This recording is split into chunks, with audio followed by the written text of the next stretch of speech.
बिस्मिल्लाहिर्रहमानिर्रहीम, अस्सलाम वालेकुम। मैं हूं ईसा नकवी। फ्रांस के शहर पेरिस में फाइनेंशियल एक्शन टास्क फोर्स का प्लेनरी इजलास 21 से 25 जून तक हुआ, जिसमें दुनिया के मुख्तलिफ ममालिक बशमूल पाकिस्तान उनकी कारकर्दगी का जायज़ा लिया गया कि क्या ये ममालिक फाइनेंशियल एक्शन टास्क फोर्स के कवायद ज़वाबित और कवानीन के मुताबिक अमल कर रहे हैं, इसकी पासदारी कर रहे हैं या नहीं। 23 जून को पाकिस्तान के हवाले से बहस हुई और फिर 25 जून को यह फैसला सुनाया गया कि पाकिस्तान, जिसको जून 2018 में फाइनेंशियल एक्शन टास्क फोर्स के ग्रे ममालिक की फहरिस्त में शामिल किया गया था, पाकिस्तान इस ग्रे लिस्ट में बरकरार रहेगा और पाकिस्तान के हवाले से अगला फैसला अक्टूबर 2021 में जो नेक्स्ट प्लेनरी इजलास होगा इसमें किया जाएगा। ये FATF की जानिब से पाकिस्तान के हवाले से सरासर बदमाशी थी। इस वीडियो में मैं आपको बताऊंगा कि अब पाकिस्तान का सब्र का पैमाना लबरेज हो गया और यह फैसला किया गया है कि FATF को एक्सपोज किया जाएगा, इसके डबल स्टैंडर्ड्स को भी एक्सपोज किया जाएगा और किस तरीके से ये फोरम एक पॉलिटिकल टूल के तौर पर इस्तेमाल होता है और दुनिया के बड़े ममालिक किस तरीके से अपनी बातें मनवाने के लिए इसको इस्तेमाल कर रहे हैं। और ये सारा मामला जुड़ा हुआ है FATF के रुकन ममालिक की अपनी एक चोरी जो कि पकड़ी गई है FATF की अपनी रिपोर्ट्स के मुताबिक। ये मामला मैं आपके सामने रख दूंगा। दो चीज़ें आप अपने जहन में रखें तो आपको ये बात समझने में बहुत ज़्यादा आसानी होगी कि जो FATF है, फाइनेंशियल एक्शन टास्क फोर्स, इसको 1989 में बनाया गया था और ये इनिशिएटिव लिया था G7 ममालिक ने। G7 ममालिक दुनिया की अमीर तरीन जमहूरियतें, बड़े ममालिक जो समझते हैं कि वो इस दुनिया के ठेकेदार हैं, उन्होंने इस दुनिया को चलाना है। ये वही ममालिक हैं जो इसी महीने 12 जून को इकट्ठे हुए थे बरतानिया में, और बरतानिया में जब ये इकट्ठे हुए तो इन ममालिक ने यह फैसला किया था कि चीन को, चीन के इत्तेहादियों को सबक सिखाया जाएगा, चीन का रास्ता रोका जाएगा और पाकिस्तान इस ज़मीन में निशाना बनता हुआ नजर आ रहा है। खैर, फाइनेंशियल एक्शन टास्क फोर्स जो है इसके बाद में दीगर ममालिक को और तंजीमों को रुकनियत दी गई। इस वक्त इसके 39 मेंबर्स हैं, जिसमें से 37 ममालिक, जबकि 2 तंजीमें हैं जिसमें GCC भी शामिल है। अब इस हवाले से पहले आप पाकिस्तान के हवाले से जो फैसला किया गया वो सुन लें, फिर मैं आपको बताऊंगा कि ये बदमाशी किस तरीके से थी और पाकिस्तान ने अब इसके ऊपर किस तरीके से रिएक्ट ऑलरेडी कर भी दिया है और आइंदा क्या करने वाला है ये मामला। और फिर आखिर में बात करेंगे कि बदमाशी जो है वो किस तरीके से पकड़ी जाती है और फिर चोरी किस तरीके से पकड़ी जाती है। पाकिस्तान के हवाले से 25 तारीख को यह फैसला सुनाते हैं कि पाकिस्तान Since June 2018 से when Pakistan made a high-level political commitment to work with the FATF and APG Asia Pacific Group to strengthen its AML-CFT. AML जो है वो anti money laundering and CFT countering of financing of terrorism के इन दो मामलात पर, दहशतगर्दों की माली मुआवनत रोकने पर और मनी लॉन्ड्रिंग के हवाले से पाकिस्तान इक़दामात उठाएगा regime and to address its strategic counter-terrorist financing related deficiencies. Pakistan continued political commitment has led to significant progress across a comprehensive CFT plan, action plan.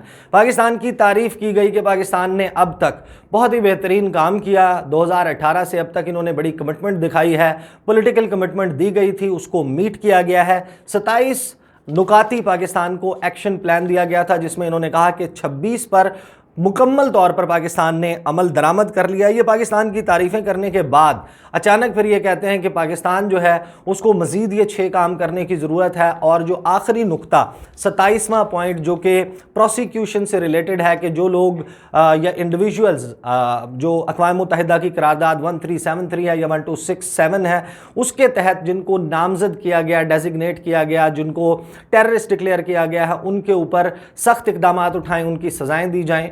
इस मामले को सामने रखते हुए 6 मज़ीद नुकात पाकिस्तान के सामने रख दिए कि इनके ऊपर आपने अमल दरामद करना है। इसमें कुछ कानून साजी शामिल है, इसमें जो लिस्टेड इंडिविजुअल्स या डेजिग्नेटेड इंडिविजुअल्स हैं उनके ख़िलाफ़ कड़ी सज़ाएँ शामिल हैं। ये सारा मामला ये रख दिया गया पाकिस्तान के हवाले से।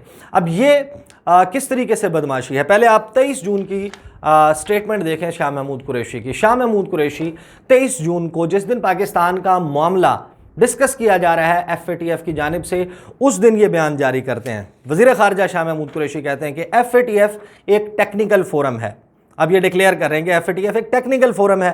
FATF کے حوالے سے پاکستان تکنیکی لوازمات پورے کر چکا ہے. ہمیں 27 ایکشن آئٹمز دیے گئے جس میں سے 26 پر کام کر چکے ہیں. 27ویں نقطے پر بھی بھرپور کام ہو چکا ہے. اس صورتحال میں پاکستان کو گرے لسٹ میں رکھنے کا کوئی جواز باقی نہیں رہتا. اگر پاکستان پر محض ایک تلوار لٹکانا مقصود ہے تو یہ اور بات ہے. دیکھتے ہیں کہ جو پلینری اجلاس ہے اس میں کیا فیصلہ ہوتا ہے. بھارت اس فورم کو سیاسی مقاصد کے لیے استعمال کرنا چاہتا ہے. بھارت کو اس فورم کے سیاسی استعمال کی اجازت نہیں ملنی چاہیے. پاکستان کو مزید گرے لسٹ میں رکھنا نامناسب ہوگا. پاکستان نے عالمی رائے اور قومی مفاد کو پیش نظر رکھتے ہوئے اہم فیصلے کیے. پاکستان نے دیگر ممالک کو اعتماد میں لیا. وزیر اعظم صاحب نے اپنی سطح پر مختلف ممالک کے قیادت سے رابطے کیے. جو قانون سازی درکار تھی وہ ہم نے کی. پاکستان نے منی لانڈرنگ اور دہشت گردی کی مالی معاونت روکنے کے لیے ٹھوس اقدامات کیے.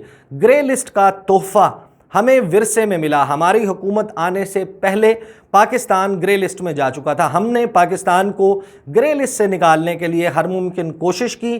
آج دنیا اعتراف کر رہی ہے کہ ایسے ٹھوس اقدامات پاکستان میں پہلے کسی حکومت نے نہیں اٹھائے. میری نظر میں پاکستان ایکشن پلان پر مکمل عمل درآمد کر چکا ہے. وزارت خارجہ اپنا واضح موقف پیش کر چکی ہے اور بہت سے ممالک پاکستان کے موقف کو تسلیم بھی کر چکے ہیں. چاہتے ہیں کہ پاکستان گرے لسٹ سے نکل کر وائٹ لسٹ میں آ جائے. مخدوم شاہ محمود قریشی صاحب بہت کانفیڈنٹ تھے. ان کو لگتا تھا کہ پاکستان نے جس حد تک عمل درآمد کر لیا ہے اس کے بعد یہ جواز نہیں رہتا FATF کے پاس کہ 3 سال سے ایک ملک کو گرے ممالک کی فہرست میں ڈالا ہوا ہے اور اب اسی میں برقرار رکھا جائے. پاکستان 27ویں نقطے پر بھی بڑی حد تک عمل درآمد کر چکا اور مزید اس حوالے سے اقدامات اٹھائے جا رہے ہیں. اب تو کوئی وجہ نہیں ہے کہ پاکستان گرے لسٹ میں رہے گا. اور پھر 25 تاریخ کو جب یہ فیصلہ آتا ہے, میں نے دفتر خارجہ میں کچھ لوگوں سے بات کی. میں نے کہا کہ شاہ محمود قریشی صاحب نے جو یہ سارا معاملہ ہوا ہے, شاہ محمود قریشی صاحب کیا بہت کانفیڈنٹ تھے یا ان کے اوپر حکومت کی طرف سے, وزیر اعظم عمران خان کی طرف سے بہت زیادہ دباؤ ہے کہ پاکستان کہ وہ اپنی کارکردگی دکھائیں؟ فائنانس منسٹری اور دفتر خارجہ یہ 2 مین منسٹریز ہیں جنہوں نے اس کے حوالے سے کام کرنا ہے. جو اقدامات اٹھانے ہیں وہ وزارت خزانہ نے اٹھانے ہیں, کچھ وزارت قانون نے, کچھ جو ہے وہ پاکستان کے وزارت داخلہ نے اور کچھ وزارت خارجہ نے.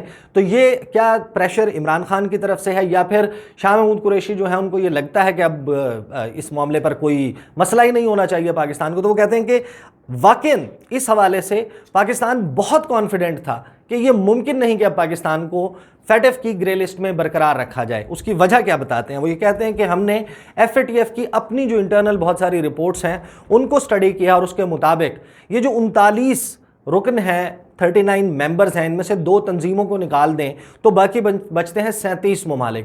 ان 37 ممالک میں سے صرف 12 ملک ایسے ہیں جو FATF کے اپنے جو قوانین ہیں, قواعد و ضوابط ہیں, ان پر مکمل عمل درآمد کرتے ہیں. باقی تمام کے تمام ممالک ان کی کمپلائنس پوری نہیں ہے, ان کی پارشل کمپلائنس ہے. کوئی کسی حد تک عمل درآمد کرتا ہے, کوئی کسی حد تک, لیکن ان ممالک کو جو ممبرز ہیں یہ فیصلے کرتے ہیں پوری دنیا کے حوالے سے بشمول پاکستان.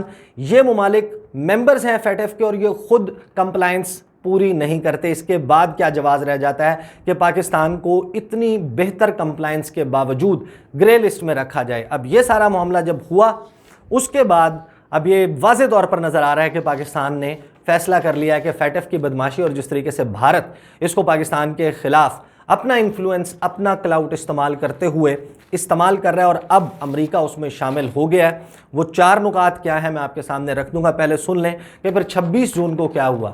شاہ محمود قریشی جو کہہ رہے تھے کہ یہ ایک ٹیکنیکل فورم ہے, انہوں نے کریڈیبلٹی جو ہے فائنینشیل ایکشن ٹاسک فورس کی اس کی ساکھ کے اوپر بڑا سوالیہ نشان ڈال دیا ہے. انہوں نے یہ سوالات اٹھائے ہیں, بہت سیریس کوسچنز ہیں اور فارن منسٹر آف پاکستان کی طرف سے یہ کہا جانا بہت معنی رکھتا ہے کہ وزیر خارجہ شاہ محمود قریشی نے کہا کہ تعین کرنا ہوگا اب اس بات کا کہ FATF ایک ٹیکنیکل فورم ہے یا پولیٹیکل.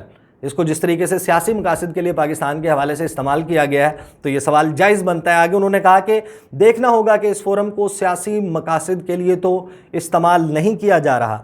जहाँ तक तकनीकी पहलुओं का ताल्लुक है तो हमें 27 नुकात दिए गए थे, वो खुद तस्लीम कर रहे हैं कि 27 में से 26 नुकात पर हमने अमल दरामद कर लिया है। 27वें नुक्ते पर भी काफ़ी हद तक पेशरफ्त हो चुकी है और मज़ीद करने का इरादा रखते हैं। मेरी नज़र में ऐसी सूरत हाल में पाकिस्तान को ग्रे लिस्ट में रहने और रखने की कोई गुंजाइश नहीं बनती थी। बाज़ कुव्वतें ये चाहती हैं कि पाकिस्तान के सर पर तलवार लटकती रहे। मैं ये भी वाज़ेह करना ज़रूरी समझता हूँ कि हमने जो भी इक़दामात उठाए वो अपने मफाद को पेश नज़र रखते हुए उठाए।